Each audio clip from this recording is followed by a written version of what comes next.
Hello. Is this thing on? Hello. We're gonna need a lot of this for today's video. Pero before we start, I want something. I kinda want chocolate. Wait lang.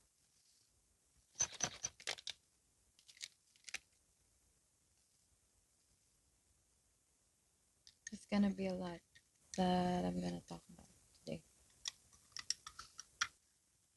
I'm really glad to be doing this before the New Year's come. And it's been like a year, I think, since the last time that I uploaded a video. And I'm really sorry about that. A lot of people go through a lot of things, but I think personally it's been taking a toll on me.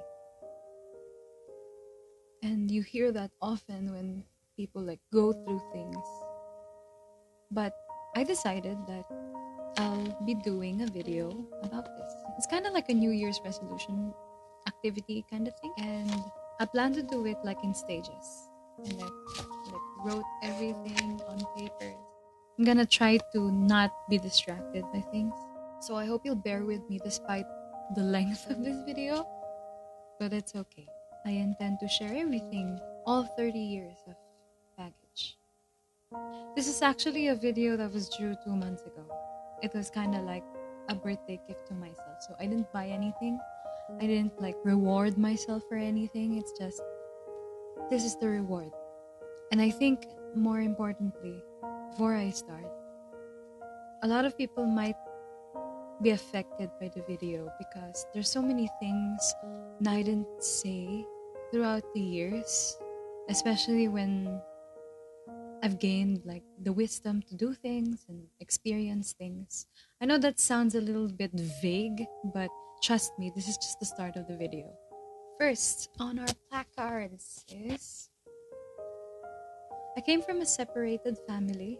My family members, my siblings, we all grow up to be a very strong set of people, and it's given in the pressure of our last names. When I was a kid, around 5 years old or so, hindi ako naapektuhan dun sa mga nangyayari kahit na dapat maapektuhan. It affected my siblings a lot because they were actually there and they understood what was going on. So they had to experience the separation of my parents. Nung nagkaroon na ako ng malay, I've always known my parents to be separated. So it didn't devastate me as much. But it devastated me afterwards when the effects of it would manifest in my family members. My mom, si mama, tsaka yung mga kapatid ko particularly. So growing up in a household like that, it was different. Si mama, ang deal niya with my dad is every Sunday, kailangan niya kaming kitain. Go to mass, have dinner, talk about things. And there was a whole arrangement of the family of my dad caring for us. They'd provide the food for us. Syempre, we still had to cook it. And for years, we've had that arrangement. Next one is this one. Although it wasn't a problem per se at first, but I think it became a problem eventually when things fell into place. Tapos nagkaroon ng madaming away because of this. No one would admit that no one was at fault. We were too stubborn for those things, those kinds of things. So yung age gap, kumbaga, it didn't matter at first kasi I thought of my brothers as people to look up to, and they're like people that you can count on in life.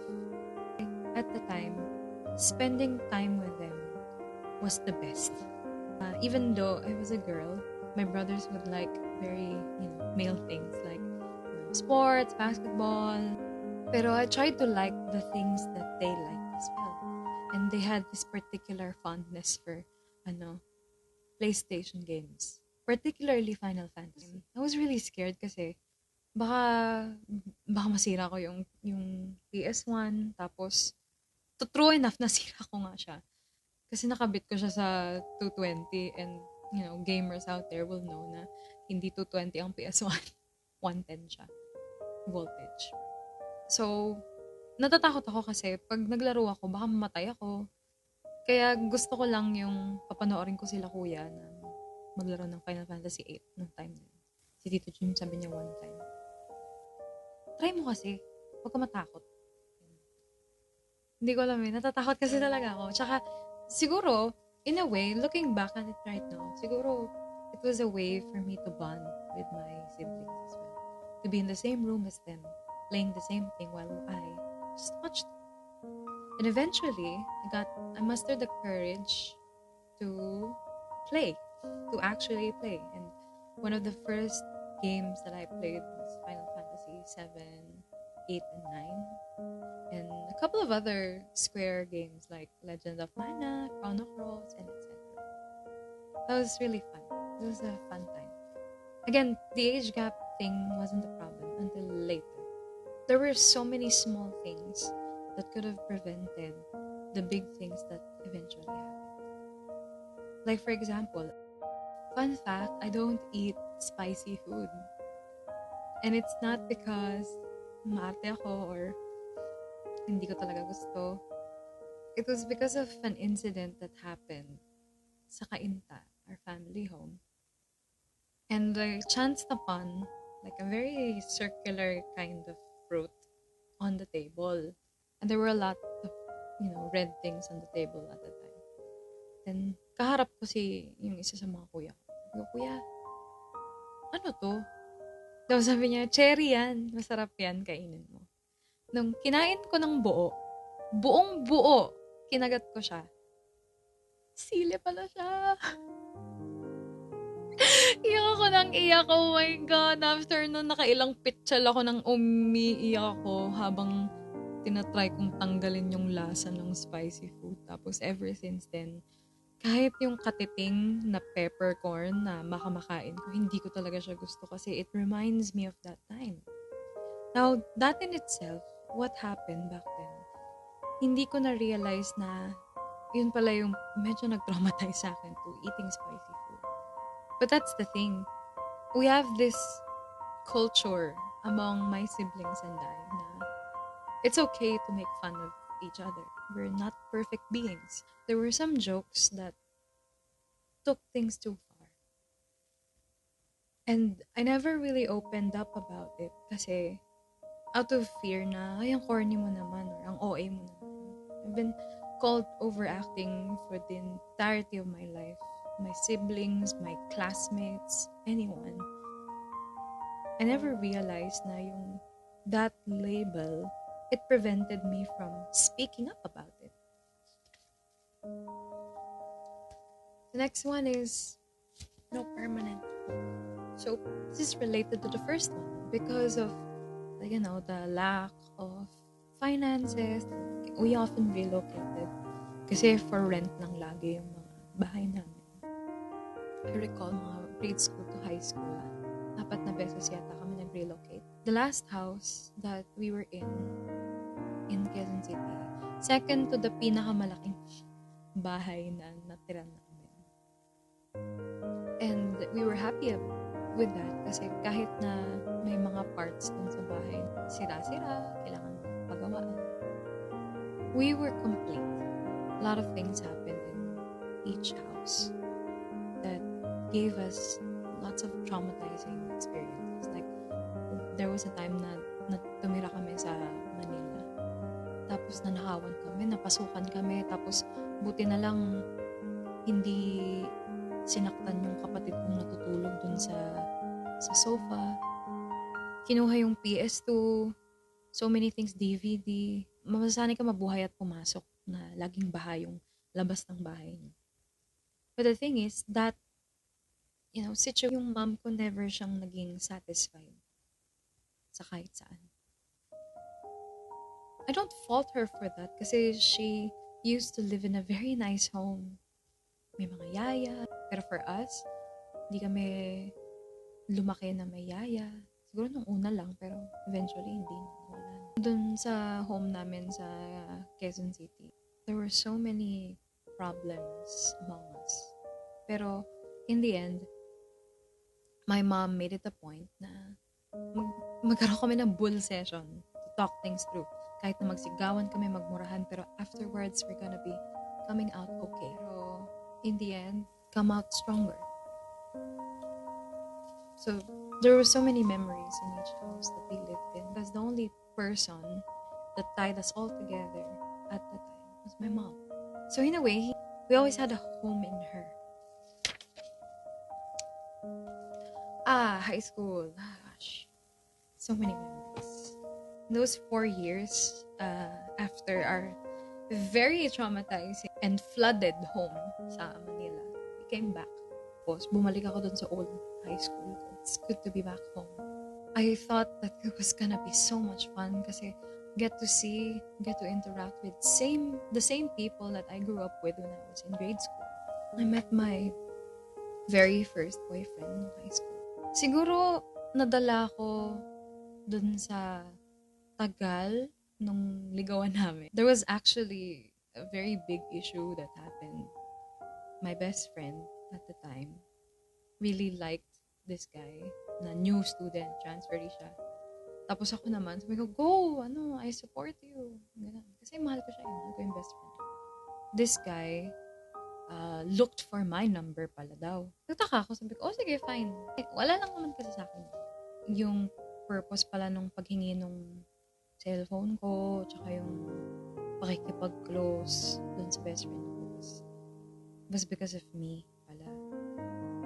At the time, no one guided me on how to maneuver high school. Yung classmates ng best friend ko, sinisiraan na nila ako sa buong batch. Bakit ko daw kinukuha or nilalandi yung MU ni best friend ko. Kinuha niya yung number ko and ako nag-respond lang. In fact, I don't even know him. And parang may crush ako at the time and it was a crush that I've had since grade 1. Oh my God. So imagine yung grade 1 until first year high school. Isa lang yung taong crush ko. So eventually the rumor spread and these group of girls came up to me. Parang ginangapan nila. No one else was defending me at the time except for one friend. That experience being ganged up by 5 girls, in the end, parang after 3 to 4 months of all of that, all of the stress, I had another friend who told me, Sam, kung magpapasaya ka ng tao, kahit isa, di ba mas okay na yun kaysa wala ka na pasaya at all? That's logical, that makes sense. I ended up saying yes to the guy who had something for me and he became my first boyfriend. Hindi na rin mariresolve yung friendship namin ng best friend ko. Kasi she believed in the rumor na I was stealing him away from her. Eventually, that became like the story of my life, making other people happy. I never found out na yung boyfriend ko pala at the time was really violent.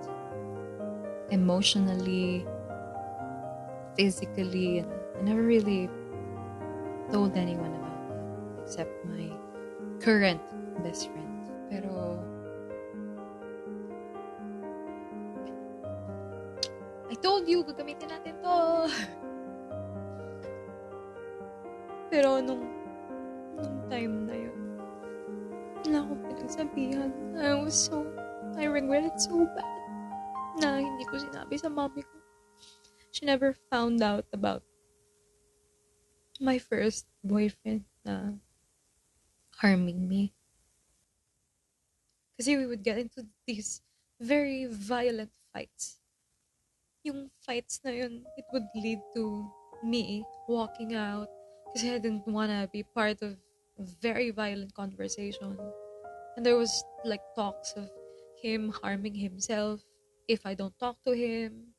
So it was going around in circles. And that lasted for 2 years, from second year high school until the first half of fourth year high school. Wala akong mapagsabihan kasi nung time na yun, no one would believe that this person, yung boyfriend ko, is capable of that. Kasi he's so friendly to other people. Was very sporty pa. Mas gwapo pa siya.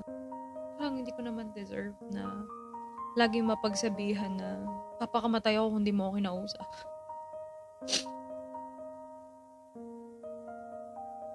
I grew up in a separated household. At an early age, I believed that we can resolve anything as long as we talk about things. There were even rumors na he broke up with me. I think that was third year high school. He was telling people na break na kami so that landiin yung new transfer student na napakaganda. Sabi ko, ano naman binatbat ko dun, di ba? Pero, I believe that we won't ever break up unless you told me. Hindi kasi ako programmed to assume things, which was also my flaw. Mali din yun.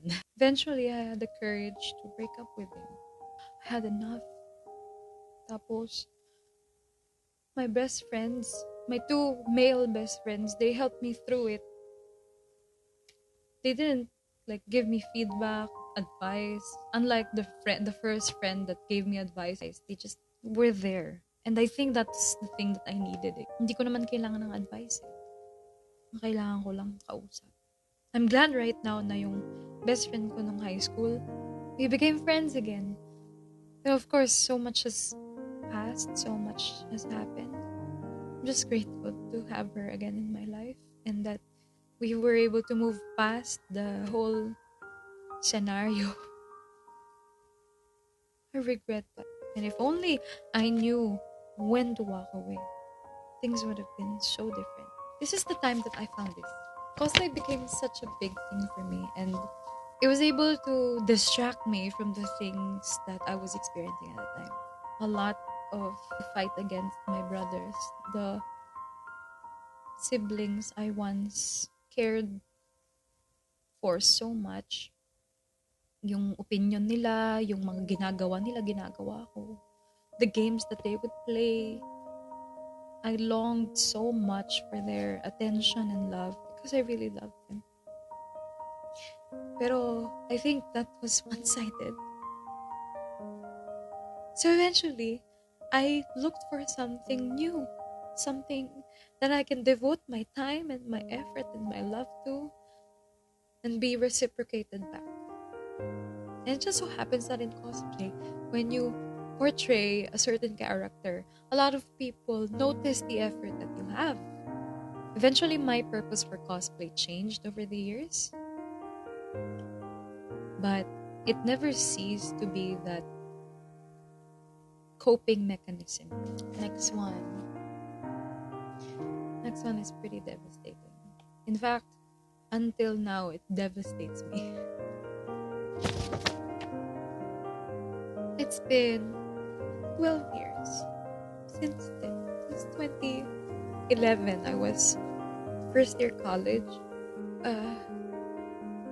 Nung time na yun, nakadorm ako kasi ang gulo-gulo sa bahay.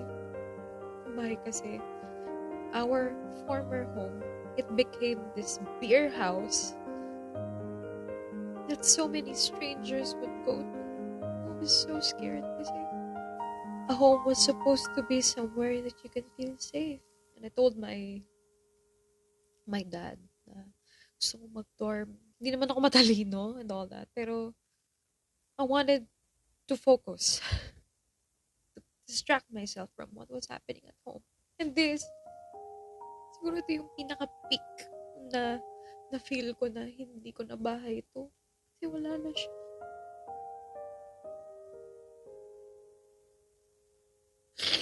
We didn't have a lot of fun memories. We had a few, like going to Boracay for my birthday. Kahit na nag-work siya at the time, she still made a way for me to enjoy. Tapos, she was the only relative, the blood-related ko na was really supportive of cosplay. She would actually go to events where I was at. Tapos kahit ang pangit-pangit ng cosplay ko nung time na yun, supportahan niya pa rin ako. Sabi niya, huwag ka mag-alala, anak. Mas maganda man yung costume ng iba. Mas high-performing ka. Mas magaling ka. Sabi niya. Ang dami kong natago sa kanya na hindi ko nasabi. And there are so many things right now na I want her opinion on. But I can't kasi wala siya eh. Iba kasi yung wanting the opinion of your parent. Of your mom. And every day I miss her.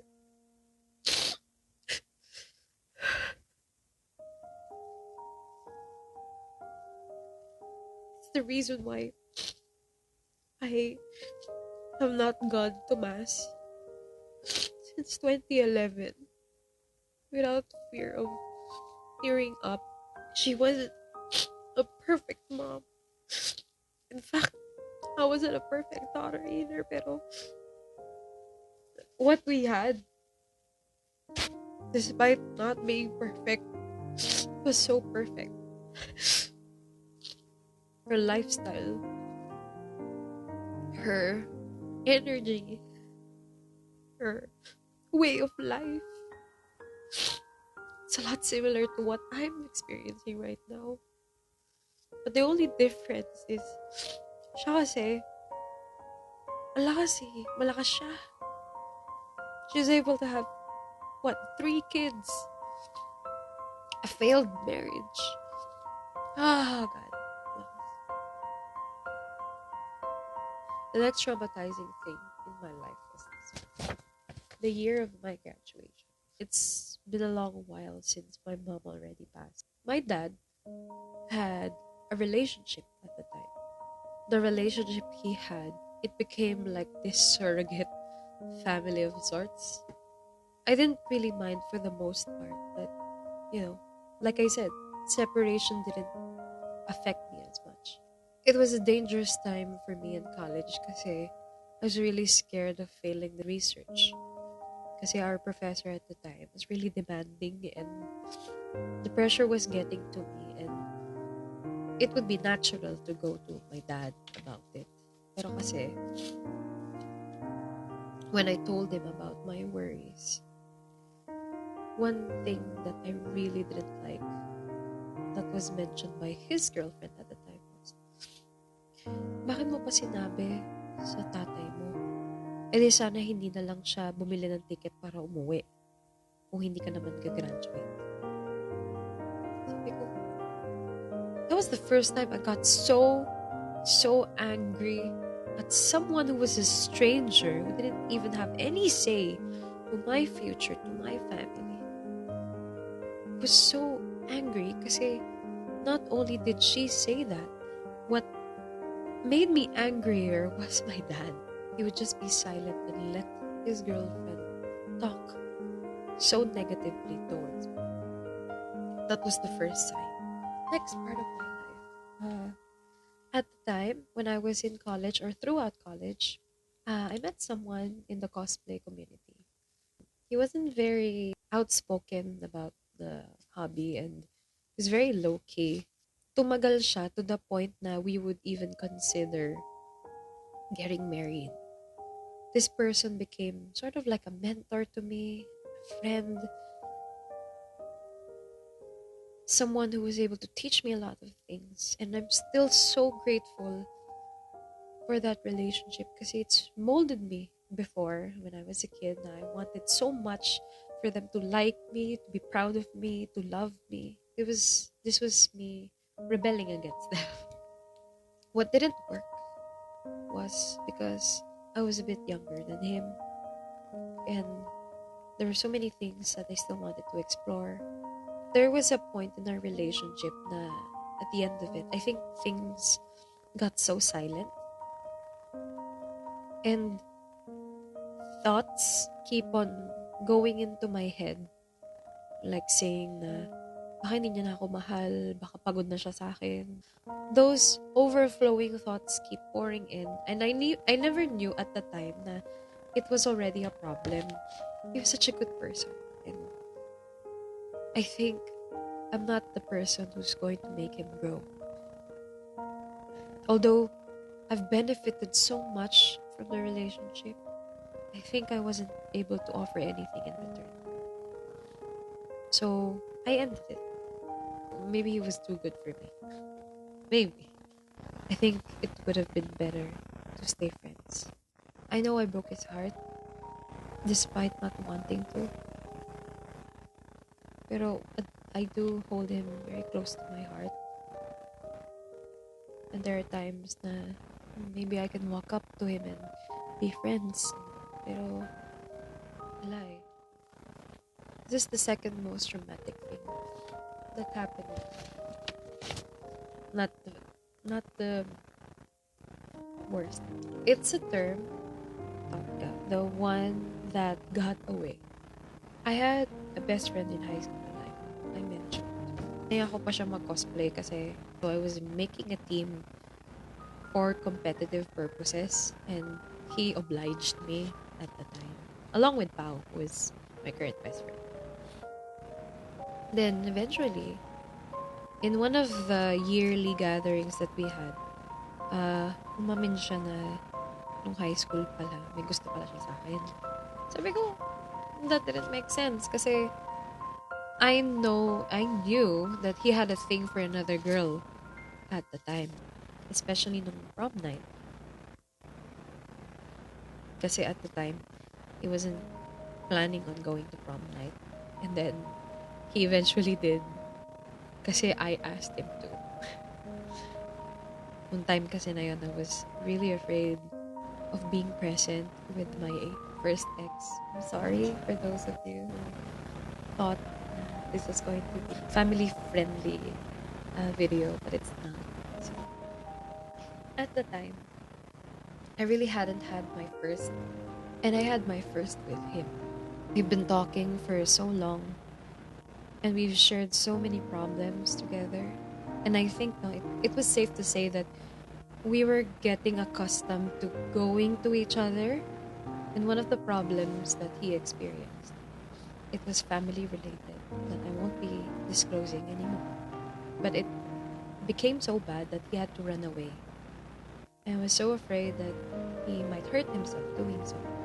So I stayed with him that night. And he wanted to drink. So, knowing me, I was a drinker since I was a kid. Kasi there was this belief na okay lang matutong uminom sa pamilya, sa mga taong kilala, kesa sa labas. At least, hindi ka mabablack out sa labas. So I was that kind of person na I can never get drunk with other people. I think there was this one time that I got so drunk so bad in college, but that that didn't repeat ever again. We got drunk. It was safe to say na we weren't gonna go home that night. So ako, instead of randomly going around, I asked if he wanted to stay overnight someplace. And I remember paying for that hotel room. Pero I told him na I needed to leave in the morning kasi I had an event that I was hosting at. So at the time, yeah, I was already a cosplay host. And I believe it was Ocon Fiesta 2. Yan. The 2016. The night before Ocon Fiesta, I had my first with him. And it wasn't what I thought it would be. The major consideration I had at the time was this was my best friend. If I had any type of relationship, physical one, it would be okay because it was my best friend. And I know that my best friend will never hurt me. I loved him kasi I loved him as a best friend. I loved him as a brother. And it wouldn't be that hard for me to love him romantically. But he said that he still doesn't know what he wants. He was in a complicated relationship with another person in his work. He eventually chose her. And of course, as you can imagine, that devastated me. Kasi logical sense would be to choose me over her because I've known him all his life. And we were so compatible in so many ways. That in itself was painful. And I was ready to move on as soon as he told me that he chooses her. I was okay. I was okay with it. But what made it so much worse was every time na they would have a problem in the relationship, he would go to me. And I don't mean that in the online sense. He would literally go to my house, tell me all his problems, get comfort from me. Because in the end, at the end of the day, he was still my best friend. He would then do it. And that happened every single